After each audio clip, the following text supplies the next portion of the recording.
Homoleptic complexes vitamin है, कैसे? Water. Hello students, welcome to Horizon academy. My name is Arushi Gupta और आज हम सॉल्व करने वाले केमिस्ट्री का बोर्ड एग्ज़ाम जो कि 27 फरवरी को हुआ था। ठीक है, तो ये हम सेट बी सॉल्व करने वाले हैं। सेट ए की वीडियो ऑलरेडी अपलोड हो चुकी है, तो स्टार्ट करते हैं। जो पहला क्वेश्चन था हमारा एमसीक्यू टाइप में, वो असर्शन रीजनिंग वाला था। असर्शन में लिखा है all naturally occurring alpha amino acids except glycine are optically active. ये स्टेटमेंट एकदम करेक्ट है। ग्लाइसिन के अलावा बाकी सारे अल्फा अमीनो एसिड्स हमारे ऑप्टिकली एक्टिव होते हैं। रीजन में लिखा है most naturally occurring alpha amino acids have L configuration. ये स्टेटमेंट भी सही है, तो दोनों ही स्टेटमेंट्स करेक्ट है, पर ये रीजन जो है वो करेक्ट एक्सप्लेनेशन नहीं है, तो इसका होगा ऑप्शन नंबर बी। अगला क्वेश्चन देखते हैं। अगले क्वेश्चन में लिखा है the boiling point of ethanol is higher than that of methoxymethane. ये स्टेटमेंट एकदम सही है। इथेनॉल हमारा अल्कोहल है, अल्कोहल, और ये हमारे पास ईथर है, और हमको पता है अल्कोहल का बॉइलिंग पॉइंट ईथर से ज़्यादा होता है, तो पहली स्टेटमेंट तो सही है। दूसरी स्टेटमेंट में क्या लिखा है? इसमें लिखा है कि there is intramolecular hydrogen bonding in ethanol. ये बात गलत है। इथेनॉल में इंट्रामोलिकुलर हाइड्रोजन बॉन्डिंग नहीं होती, इंटरमोलिकुलर हाइड्रोजन बॉन्डिंग होती है, तो दूसरी स्टेटमेंट गलत हो गई। उस अकॉर्डिंग ऑप्शन सी हमारा करेक्ट होगा। अगला क्वेश्चन देखते हैं। अगला क्वेश्चन है the boiling point of alkyl halide decreases in order this. ये स्टेटमेंट एकदम सही है। ठीक है, अगली रीजन क्या है? The boiling point of alkyl chloride, bromide and iodide are higher than that of hydrocarbon. ये स्टेटमेंट भी एकदम सही है, पर वो उसकी करेक्ट एक्सप्लेनेशन नहीं है, तो ऑप्शन बी हमारा इसमें करेक्ट हो जाएगा। नेक्स्ट क्वेश्चन देखते हैं क्या कह रहा है इसमें। Cr2H2O6 and FeH2O6 are an example of homoleptic complexes. ये स्टेटमेंट एकदम सही है। होमोलेप्टिक कॉम्प्लेक्सेस वो कॉम्प्लेक्सेस होते हैं जिसमें सारे लिगेंड्स सेम होते हैं, या एक ही लिगेंड अटैच होता है कॉम्प्लेक्स में। इसमें लिगेंड क्या है? वाटर, और इसमें लिगेंड भी क्या है? वाटर। तो ये दोनों कॉम्प्लेक्सेस होमोलेप्टिक कॉम्प्लेक्स हो गए, तो पहली स्टेटमेंट तो सही हो गई। दूसरी स्टेटमेंट पढ़ते हैं। दूसरी स्टेटमेंट में लिखा है all ligands attach to metal are same. Metal से जितने भी लिगेंड्स अटैच हैं वो सेम है, तो दूसरी स्टेटमेंट भी सही है, और वो उसकी करेक्ट एक्सप्लेनेशन भी है। होमोलेप्टिक की डेफिनेशन क्या होती है? यही तो होती है कि all ligands attached should be same, तो इसका आंसर हो जाएगा ऑप्शन ए। दोनों स्टेटमेंट सही है और वो उसकी करेक्ट एक्सप्लेनेशन भी है। अगला क्वेश्चन देखते हैं। कह रहा है कि अनराइप मैंगो, मतलब कच्चा मैंगो है हमारे पास, when placed in concentrated salt solution to prepare pickle shrivels because. जो अगर हम कच्चे मैंगो को सॉल्ट के सोल्यूशन में रख दे तो वो श्रिवल हो जाता है, उसके अंदर का पानी बाहर निकल जाता है और वो पिचक जाता है। ऐसा क्यों होता है? ऐसा होता है ऑस्मोसिस की वजह से। क्यों होता है? ऑस्मोसिस की वजह से। कौन गया? ऑस्मोसिस की वजह से। तो it loses water due to osmosis. Option D हमारा करेक्ट हो जाएगा। आगे देखते हैं अगला क्वेश्चन। नेक्स्ट है which of the following statement is not true about glucose. पहली स्टेटमेंट दे रखी है कि इट इज़ एन एल्डोहेक्सोज। ये स्टेटमेंट एकदम सही है, ये एल्डोहेक्सोज ही होता है। अगली स्टेटमेंट है on heating with HI it forms an hexane. ये स्टेटमेंट भी एकदम ठीक है। नेक्स्ट पूछा है it exist in furanose form. ये गलत है, ये एग्जिस्ट करता है पायरेनोस फॉर्म में। नेक्स्ट स्टेटमेंट है it does not give Schiff test. ये स्टेटमेंट भी एकदम सही है। जो हमारा ग्लूकोज है वो साइक्लिक फॉर्म में एग्जिस्ट करता है, जिस वजह से एल्डिहाइड ग्रुप जो है वो फ्री नहीं होता स्किफ टेस्ट देने के लिए, इसलिए ये स्टेटमेंट भी एकदम सही है। तो उसने पूछा कि कौन सी स्टेटमेंट ट्रू नहीं है, तो ऑप्शन सी करेक्ट हो जाएगा। स्टेटमेंट सी गलत है। आगे बढ़ते हैं। अगला है the best reagent for converting propanamide to propanamine. Propanamide क्या होगा? 3 कार्बन का अमाइड, अमाइड ग्रुप ये हो गया, ये हो गया हमारे पास प्रोपेनामाइड। हमें इसे कन्वर्ट करना है किसके अंदर? प्रोपेनाअमीन में। प्रोपेनामीन क्या होगा, ये हो गया प्रोपेनामीन। अब हमें रिएजेंट बताना है। अगर मैंने यूज़ करा Br2 एक्वस NaOH, देखो ये वाला, इसे देख के आपको क्या याद आ रहा है, इसे देख के आपको याद आ रहा होगा हॉफमैन ब्रोमामाइड, और मैक्सिमम बच्चे इसका आंसर यही करके आए होंगे क्योंकि ये रिएक्शन हमने पढ़ी थी अमाइड्स को अमीन में कन्वर्ट करने के लिए। बट इस रिएक्शन का एक स्टार पॉइंट भी होता है, और वो क्या है कि एक कार्बन लेस हो जाती है, 1 कार्बन लेस। अगर इसके अंदर प्रोपेनामाइड में मैंने Br2 NaOH डाला तो वो कन्वर्ट होगा इथेनामाइन में, ना कि प्रोपेनामाइन में। तो ऑप्शन बी तो होगा नहीं। नेक्स्ट तो इसका आंसर होगा ऑप्शन डी, LiAlH4। ये भी यूज़ किया जाता है अमाइड से अमीन बनाने में, और इसमें number of carbon atoms same रहते हैं। तो ऑप्शन डी हमारा करेक्ट है। आगे चलते हैं।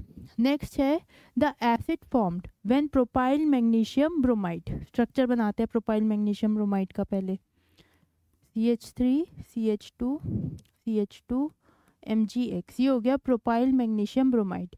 इसको ट्रीट करा CO2 के साथ, ये होता है CO2 हमारा,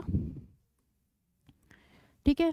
इस पे माइनस चार्ज, इस पे प्लस चार्ज, ये माइनस अटैक करेगा कार्बन पे, क्या बनेगा CH3 CH2 CH2 C double bond O O minus, ठीक है। और फिर क्या करें हमने, acid hydrolysis, O minus convert हो जाएगा OH में। ये हो गया हमारा प्रोडक्ट। क्या नाम है इस प्रोडक्ट का, ये रहा C3H7COOH। ऑप्शन ए हमारा करेक्ट हो जाएगा। आगे चलते हैं अगले पे। नेक्स्ट कह रहा है what is the correct order of acidic strength of the following. हमें क्या क्या दे रखा है, हमें दे रखा है एक तो फिनॉल, हमें दे रखा है फिनॉल, वाटर, और एक दे रखा है जनरल अल्कोहल। तो फिनॉल तो सबसे ज़्यादा एसिडिक होता है, मोस्ट एसिडिक। क्यों, क्योंकि फिनॉक्साइड आयन जो बनता है वो रेजोनेंस स्टेबलाइज होता है, ये इस तरह रेजोनेंस शो कर सकता है। फिनॉल सबसे ज़्यादा एसिडिक, उससे कम होता है वाटर, और सबसे कम एसिडिक है अल्कोहल। इनका ऑर्डर ये होता है। तो कहाँ दिख रहा है हमें ये वाला order, phenol, water, acid. Option A हमारा करेक्ट हो गया। आगे चलते हैं। अगला पूछा है alkyl halides undergoing nucleophilic bimolecular substitution reaction.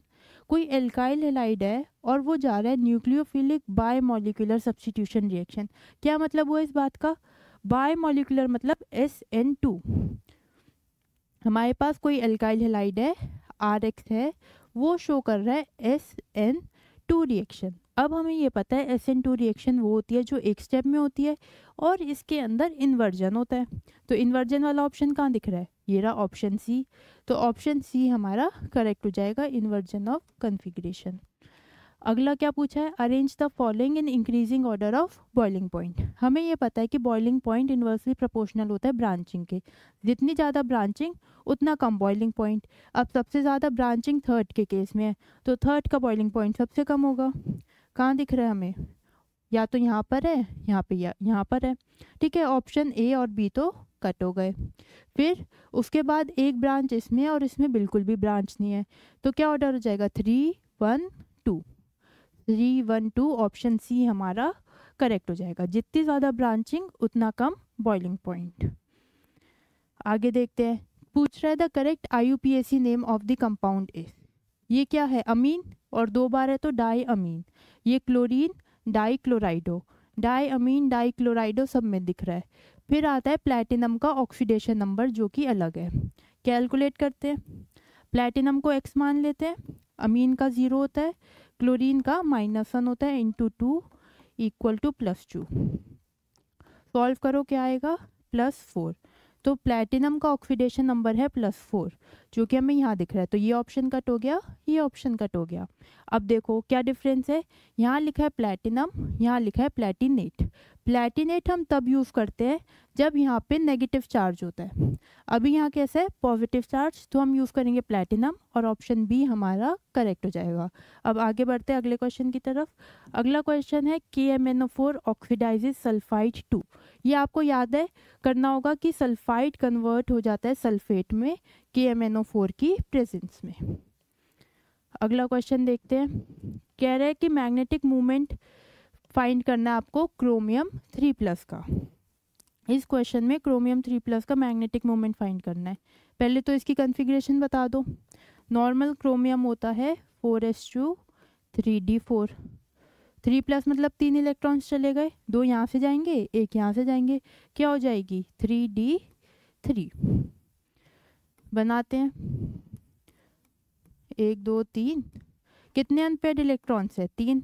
Magnetic moment का फॉर्मूला क्या होता है √n n+2। n को हम 3 पुट कर देंगे, √15 आ गया जो कि होगा अप्रॉक्सीमेटली 3.87। तो ऑप्शन बी हमारा करेक्ट हो जाएगा 3.87। नेक्स्ट देखते हैं। नेक्स्ट क्वेश्चन है द स्टैंडर्ड इलेक्ट्रोड पोटेंशियल दे रखा है इतना एंड क्रोमियम का दे रखा है इतना, और उसने हमसे ई सेल पूछा है। बहुत इजीली हो जाएगा। ई सेल पूछा है 0.15 माइनस ऑफ 0.74, सॉल्व कर दोगे 0.89 आ जाएगा। कहाँ दिख रहा है ऑप्शन, ये रहा, ऑप्शन बी हमारा करेक्ट हो जाएगा। अगला question, in case of association abnormal molar mass decrease कर जाता है या इंक्रीज होता है। यहीं पे कंफ्यूजन आती है कि डिक्रीज होगा या इंक्रीज होगा। देखो हमें पता है I < 1 होता है एसोसिएशन के केस में, है ना। तो मोलर मास इंक्रीज हो जाता है।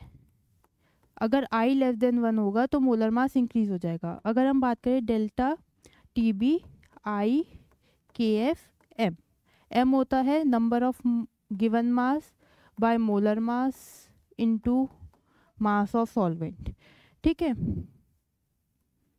अब इसमें आपको क्या रिलेशन दिख रहा है, I < 1 होगा तो डेल्टा TB कम हो जाएगा, डेल्टा TB कम होगा तो मोलर मास क्या हो जाएगा, इंक्रीज हो जाएगा। तो इसका आंसर होगा ऑप्शन ए इंक्रीज। आगे चलते हैं। अब आ जाता है सेक्शन बी पे। सेक्शन बी में पहला कह रहा है कि identify A and B in the following reaction sequence. हमारे पास CH3 CH2Cl दे रखा है, इसके अंदर उसने डाला NaCN। CN जो है इसकी जगह पे आ जाएगा, क्या बन जाएगा CH3 CH2Cn। ये तो हो गया हमारा A। अब इसमें क्या डाला H2 निकल, हाइड्रोजनेशन करा। H2 निकल डालने पे ये कन्वर्ट हो जाएगा अमीन में और हमें मिल जाएगा ये, ठीक है। अगला देखते हैं C6H5NH2, एनिलीन दे रखा है और एनिलीन में डाला NaNO2HCl, कन्वर्ट हो जाएगा डाइजोनियम सॉल्ट में N2+Cl-। ये हो गया हमारा A।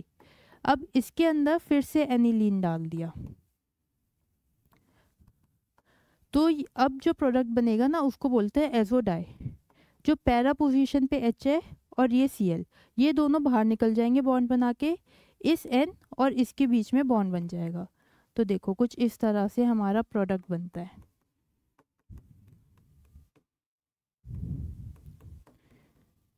ये हमारा प्रोडक्ट बनता है, इसको हम बोलते हैं एजोडाई और ये होता है येलो कलर का, ठीक है। तो ये हमारा बी हो गया, ये हमारा ए हो गया, ठीक है। अब अगले क्वेश्चन की तरफ चलते हैं। अगला क्वेश्चन क्या कह रहा है, would you expect benzaldehyde to be more reactive और less reactive than propanal towards nucleophilic addition reaction. हमारे पास बेंजल्डिहाइड दे रखा है, ये होता है बेंजल्डिहाइड का स्ट्रक्चर, और हमें दे रखा है प्रोपेनल, ये हो गया हमारे पास प्रोपेनल। पूछ रहा है कि ये कौन सा ज़्यादा रिएक्टिव होगा, तो जो प्रोपेनल है वो मोर रिएक्टिव होता है और बेंजल्डिहाइड लेस रिएक्टिव। क्यों? क्योंकि बेंजल्डिहाइड में रेजोनेंस होता है तो वो कार्बोनाइल कार्बन को लेस इलेक्ट्रोफिलिक बना देता है एज कम्पेयर टू प्रोपेनल में जो कार्बोनाइल कार्बन है, ठीक है। अगला क्या है, give reasons. Cooking is faster in pressure cooker than in open pan. Pressure cooker का काम है प्रेशर क्रिएट करना, तो हेनरीज लॉ के अकॉर्डिंग कुकर प्रेशर में प्रेशर ज़्यादा होता है तो बॉइलिंग पॉइंट बढ़ जाता है। बॉइलिंग पॉइंट बढ़ने से जो कुकिंग है वो इजी और फास्टर दोनों हो जाती है। ठीक है, नेक्स्ट क्वेश्चन है on mixing liquid X and Y volume decreases, मतलब डेल्टा वी नेगेटिव है क्योंकि वॉल्यूम क्या हो गया डिक्रीज। पूछा क्या है उसने, what type of deviation from Raoult's law it is showing.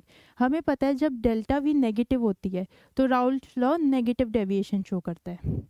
क्या शो करता है, नेगेटिव डेविएशन, तो इसका आंसर क्या होगा, नेगेटिव डेविएशन।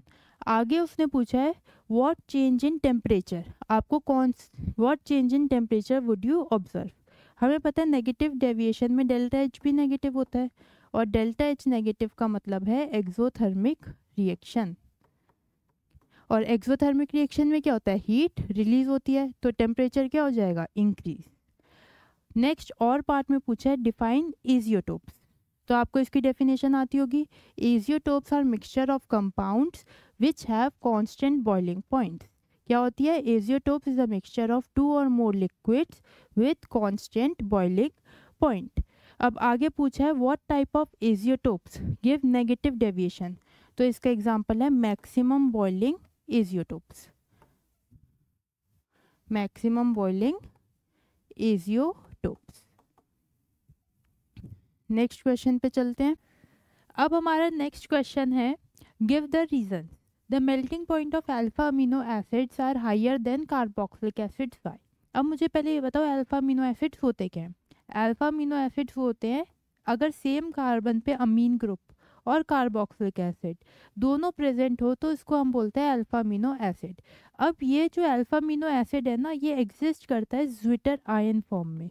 कौन सी फॉर्म में, ज्विटर आयन। उसमें क्या होता है, ये जो H है कार्बोक्सिलिक एसिड का ये यहाँ से हट जाता है, ये बन जाता है COO माइनस और अमीन बन जाता है NH3 प्लस। इसको हम बोलते हैं zwitter ion form.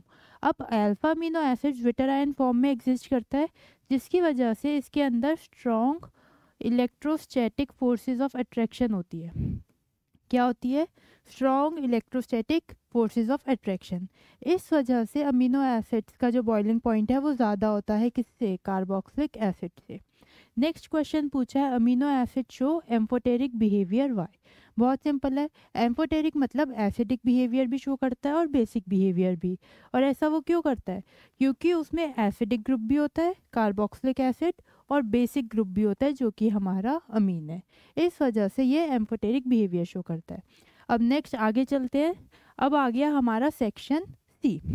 Section C का पहला क्वेश्चन है a solution containing 15 gram urea पर litre solution in water has same osmotic pressure as a solution of glucose in water। अब पहले तो मुझे बताओ ऑस्मोटिक प्रेशर का फॉर्मूला क्या होता है। ऑस्मोटिक प्रेशर का फॉर्मूला होता है pi is equals to ICRT। उसने हमें दो सोल्यूशन दिए, एक दिया यूरिया का सोल्यूशन और दूसरा दिया उसने ग्लूकोज का सोल्यूशन। उसने बोला कि ये दोनों सोल्यूशन आइसोटोनिक है, मतलब इन दोनों का ऑस्मोटिक प्रेशर सेम है। अगर यूरिया का ऑस्मोटिक प्रेशर पाई 1 मान ले और ग्लूकोज का हम पाई 2 मान ले तो उसने कहा कि पाई 1 जो है वो इक्वल है पाई 2 के। अब पाई को हम लिख सकते हैं I1 C1 R और T तो कांस्टेंट है is equals to I2 C2 R और T। R से R कट हो जाएगा, T से T कट हो जाएगा क्योंकि कांस्टेंट है।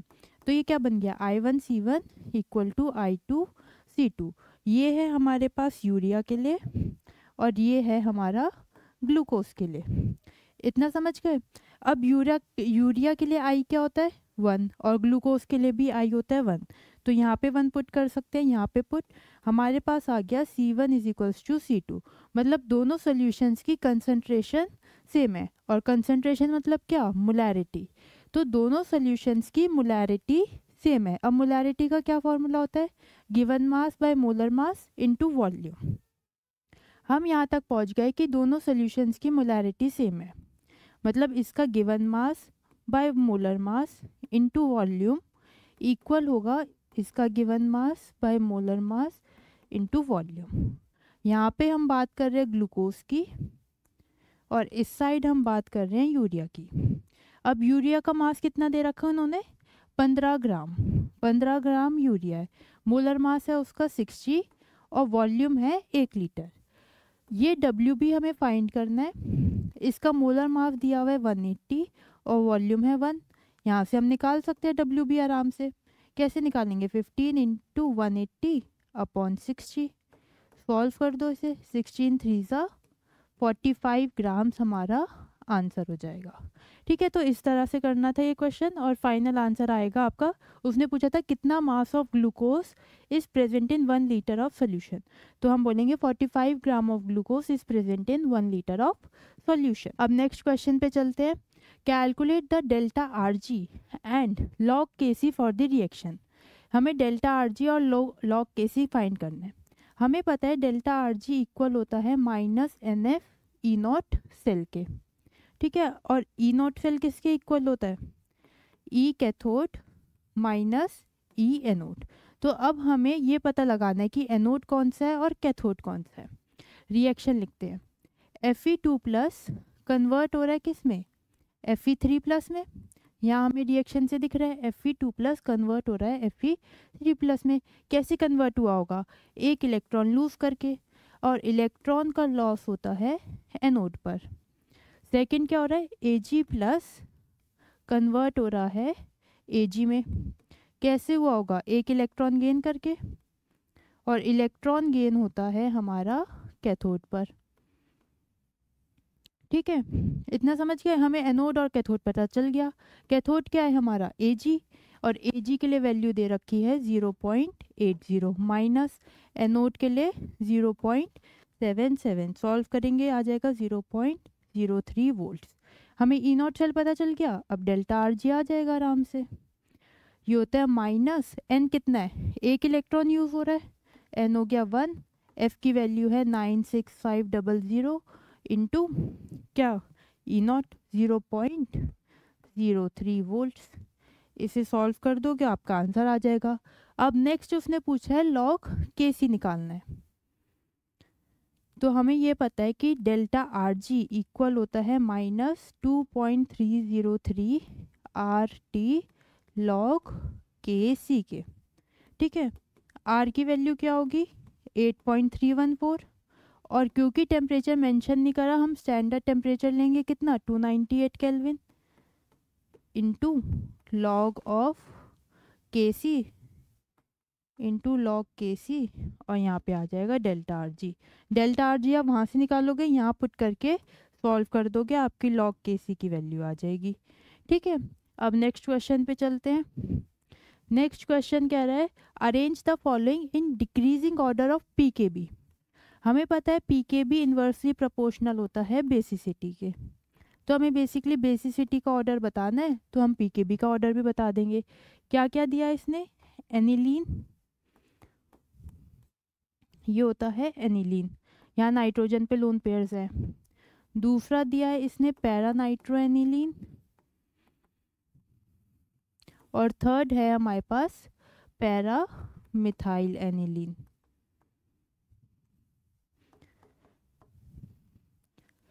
जो मिथाइल ग्रुप है ये है इलेक्ट्रॉन डोनेटिंग ग्रुप, और NO2 है इलेक्ट्रॉन विड्रॉइंग ग्रुप, और यहाँ पे कोई भी ग्रुप नहीं है। अब हमको ये पता है कि जो इलेक्ट्रॉन डोनेटिंग ग्रुप है ये इंक्रीज करते हैं एसिडिटी। क्या करते हैं, इंक्रीज करते हैं। ये जो इलेक्ट्रॉन डोनेटिंग ग्रुप्स होते हैं ये एसिडिटी को इंक्रीज करते हैं। तो अगर मैं इनको दे दूँ A, B और C नाम, तो सबसे ये इंक्रीज करते हैं बेसिसिटी। बेसिसिटी पूछा है ना उन्होंने हमसे, ये इंक्रीज करते हैं बेसिसिटी। अगर अब पूछा जाए सबसे ज़्यादा बेसिक कौन होगा, C, क्योंकि इसमें इलेक्ट्रॉन डोनेटिंग ग्रुप लग रहा है। उससे कम A, सबसे ज़्यादा बेसिक C, उससे कम A और सबसे कम B, क्योंकि इलेक्ट्रॉन डोनेटिंग ग्रुप बेसिसिटी को इंक्रीज करता है और इलेक्ट्रॉन विड्रॉइंग ग्रुप बेसिसिटी को डिक्रीज करता है। ठीक है, ये हो गया हमारा बेसिसिटी का ऑर्डर।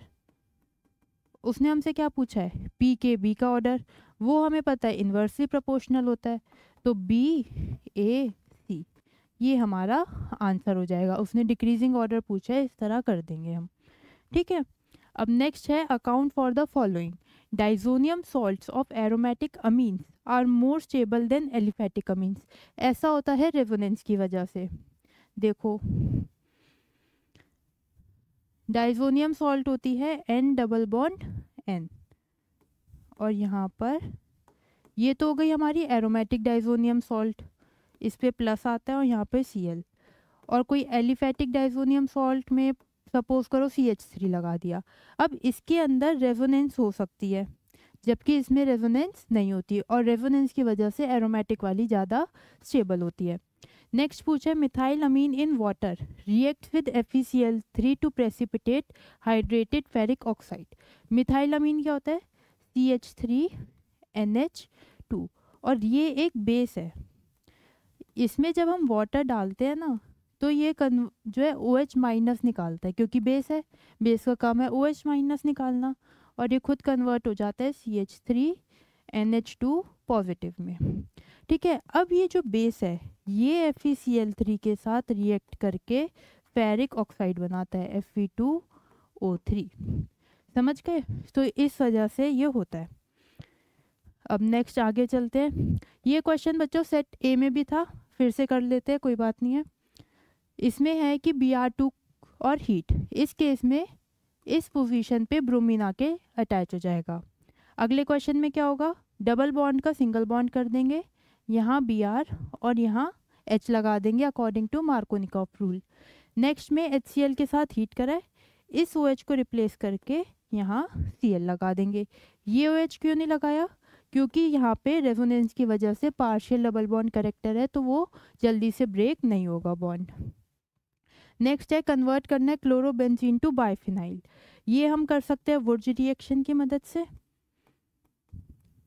वुर्ज रिएक्शन क्या करेंगे? क्लोरोबेंजीन में Na ड्राई ईथर डालेंगे, वो खुद को कन्वर्ट कर लेगा बाइफिनाइल में, और इस रिएक्शन को हम बोलते हैं वुर्ज रिएक्शन। नेक्स्ट बोले प्रोपीन टू 1-आइडोप्रोपेन। पहले हम इसमें डालेंगे HBr और परऑक्साइड, और एंटी मार्कोनिकॉफ रूल के अकॉर्डिंग एडिशन करेंगे। जो हमारा प्रोडक्ट बनेगा वो होगा 1-ब्रोमोप्रोपेन। फिर हम उसके अंदर NaI और एसीटोन डाल के उसको आगे आइडोप्रोपेन में कन्वर्ट कर देंगे। लास्ट इन्होंने पूछा है क्या? 2-ब्रोमोब्यूटेन से ब्यूट-2इन बनाना है। ये तो सिंपली एलिमिनेशन से हो जाएगा, एलिमिनेशन करेंगे और ब्यूट-2इन मिल जाएगा हमें। आगे चलते हैं नेक्स्ट क्वेश्चन की तरफ। ये क्वेश्चन कह रहा है the elements of 3D transition series are given as this. Copper has exceptionally positive E0 value why. ये होती है high enthalpy of atomization and low enthalpy of hydration.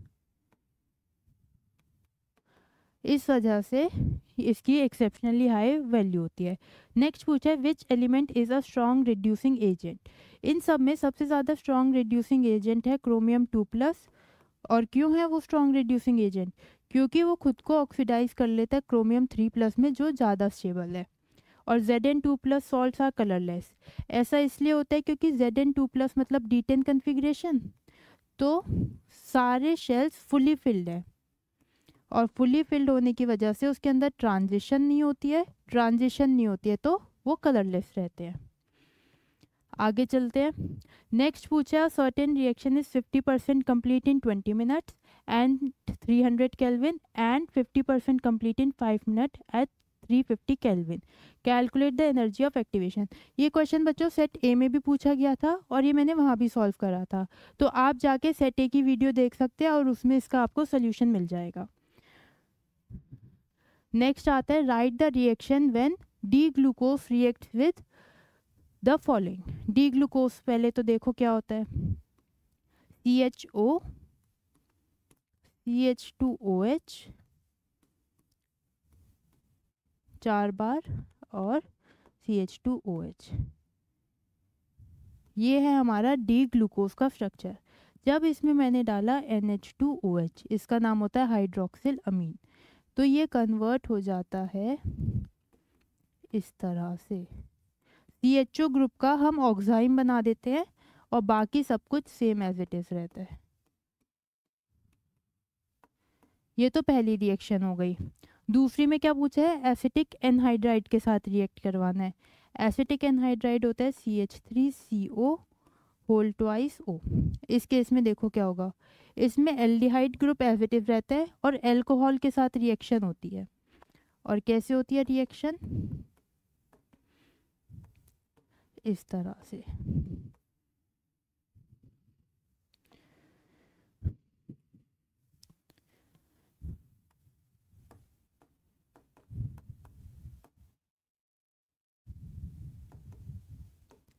इस तरह से ये पेंटा एसिटिक एसिड बना देता है in presence of acetic anhydride. Next पूछा है why vitamin C can not be stored in our body. Vitamin C जो है वो वाटर सॉल्युबल विटामिन है। कैसा विटामिन है, वाटर सॉल्युबल। तो वो हमारी बॉडी से बाहर निकल जाता है थ्रू यूरिन या फिर स्वेट। इस वजह से विटामिन सी हमारी बॉडी में स्टोर नहीं होता है। नेक्स्ट आता है section D. Section D same आया था तीनों सेट्स में, तो आप सेट ए की वीडियो देख सकते हैं, उसका लिंक आपको डिस्क्रिप्शन में मिल जाएगा इस वीडियो की, तो वहाँ से आप सेक्शन डी अपना चेक कर सकते हैं। अब आते हैं हम सेक्शन ई पे। इसमें पूछा है फॉर द कॉम्प्लेक्स, एक कॉम्प्लेक्स दे रखा है, identify the oxidation number of iron. आपको आयरन का ऑक्सीडेशन नंबर बताना है। और कॉम्प्लेक्स क्या है, FeEN2Cl2Cl। Fe को x मान लेते हैं, En का 0 होता है, Cl का कितना होता है -1 multiply by 2 -1 equal to 0। Solve करो इसे, जब आप इसे सॉल्व करोगे तो x आएगा +3। तो x की जो आयरन है उसका ऑक्सीडेशन नंबर कितना हो गया, +3। नेक्स्ट उसने पूछा है हाइब्रिडाइजेशन बतानी है। ठीक है, हमने निकाला Fe+3 में है, कन्फिग्रेशन क्या होगी D5 1 2 3 4 5। ठीक है, अब जो हमारा En है वो स्ट्रॉन्ग फील्ड लिगेंड है। कैसा है, En is a strong field ligand, तो उसकी वजह से पेयरिंग हो जाएगी इलेक्ट्रॉन्स की। ये इलेक्ट्रॉन यहाँ के पेयर हो जाएगा, ये इलेक्ट्रॉन यहाँ पे पेयर हो जाएगा। तो 1 2 3 4 5 इस तरह से। यहाँ पे हमारे पास 4s होगा और यहाँ पे 4p होगा। अब हाइब्रिडाइजेशन में क्या इन्वॉल्व होंगे, ये वाले ऑर्बिटल D2sp2। तो हाइब्रिडाइजेशन क्या हो जाएगी हमारी D2sp2। अब क्योंकि जो लिगेंड्स अटैच है वो 6 है और 6 में ज्योमेट्री क्या होती है, ऑक्टाहेड्रल, तो ज्योमेट्री हो जाएगी हमारी ऑक्टाहेड्रल।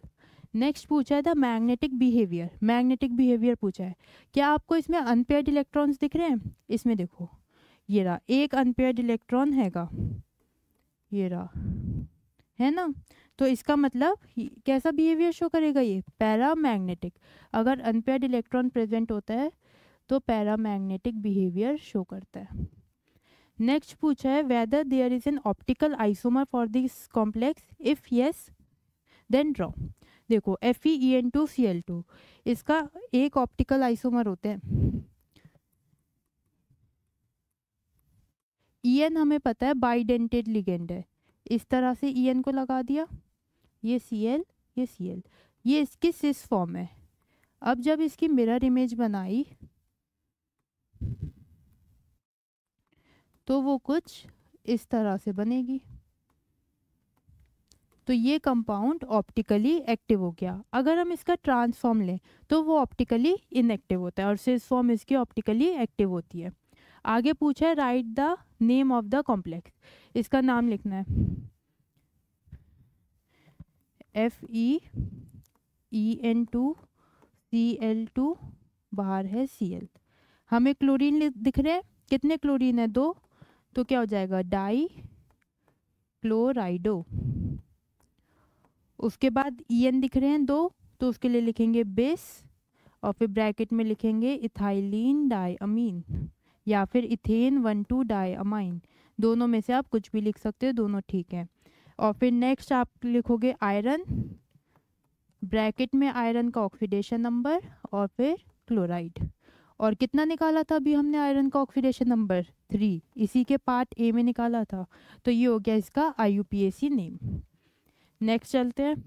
नेक्स्ट पूछ रहा है इन सारे कंपाउंड्स का IUPAC नेम लिखना है। स्टार्ट करते हैं लिखना। पहला कंपाउंड हमें दे रखा है CO NH3 4Cl NO2Cl। यहाँ पे लिखते हैं इसका IUPAC नेम। पहले हमें दिख रहा है अमीन, कितनी बार? 4 बार, तो टेट्रा अमीन।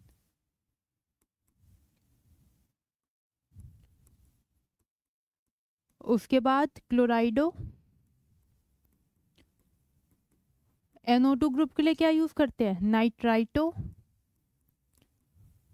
और क्योंकि नाइट्राइटो N से अटैच है तो ब्रैकेट यहाँ लिख देंगे डैश लगा के नाइट्राइटो N। देन क्या लिखेंगे? कोबाल्ट। ब्रैकेट में आएगा कोबाल्ट का ऑक्सीडेशन नंबर एंड देन आएगा क्लोराइड। और कोबाल्ट का ऑक्सीडेशन नंबर कितना होगा? Cl का -1 NO2 का -1 Cl का -1, कितना आ जाएगा उसका? +3। ये तो हो गया आपका ए पार्ट का आंसर। अब बी पार्ट देखते हैं। पहले दे रखा है K3 मतलब पोटेशियम, हेक्सासाइनाइडो, फेरेट 3। ये हो गया सेकेंड वाले कंपाउंड का IUPAC नेम। अब थर्ड कंपाउंड देखते हैं। CrC2O4 कौन सा लिगेंड होता है? ऑक्सैलेट, और उसके लिए हम लगाते हैं ऑक्सैलेटो। तो सी का आंसर हो जाएगा ट्राई ऑक्सैलेटो। फिर कौन सा कंपाउंड है? क्रोमियम, उसका ऑक्सीडेशन नंबर है 3 और बाहर क्या है? बस ट्राई ऑक्सैलेटो क्रोमियम 3। क्योंकि क्रोमियम जो है नेगेटिव पार्ट में आ रहा है तो हम यहाँ क्या लिखेंगे? क्रोमेट। ये इंपॉर्टेंट है, ट्राई ऑक्सैलेटो क्रोमेट 3 आयन। आयन भी तो है, वो तो आयन भी लगाना पड़ेगा। ये हो जाएगा इसका IUPAC name. Then last question है what is crystal field stabilization energy? क्या होती है क्रिस्टल फील्ड स्टेबलाइजेशन एनर्जी? हमें पता है कि d ऑर्बिटल्स 5 होते हैं और वो स्प्लिट हो जाते हैं T2G और EG में। पता है ये बात हमें? जो 5 d ऑर्बिटल्स होते हैं ये स्प्लिट हो जाते हैं T2G और EG में। अब इस स्प्लिटिंग में जो ये डिफरेंस होता है एनर्जी का, इसको हम बोलते हैं CFSC। ये वैल्यू होती है हमारी CFSC value, crystal field stabilization energy. Next उसने पूछा है why low spin tetrahedral complexes are not form. अब टेट्राहेड्रल में क्या होता है? जो CFSC वैल्यू है वो हमेशा कम होती है पेयरिंग एनर्जी से। अब क्योंकि वो पेयरिंग एनर्जी से कम है तो कभी पेयरिंग होती ही नहीं है। अब पेयरिंग नहीं होगी तो लो स्पिन कॉम्प्लेक्स बनेगा ही नहीं। तो इस वजह से टेट्राहेड्रल कॉम्प्लेक्सेस में लो स्पिन कॉम्प्लेक्स नहीं बनते, सिर्फ और सिर्फ हाई स्पिन कॉम्प्लेक्सेस बनते हैं। आगे चलते हैं। ये क्वेश्चन भी बच्चों सेट ए में पूछा गया था और इसका जो नेक्स्ट क्वेश्चन है ये भी सेट ए में पूछा गया था। तो इस वीडियो की डिस्क्रिप्शन में आपको उसका लिंक मिल जाएगा, वहाँ से जो है आप ये क्वेश्चन देख सकते हैं। आई होप आप लोगों को समझ में आया होगा। Thank you very much for watching.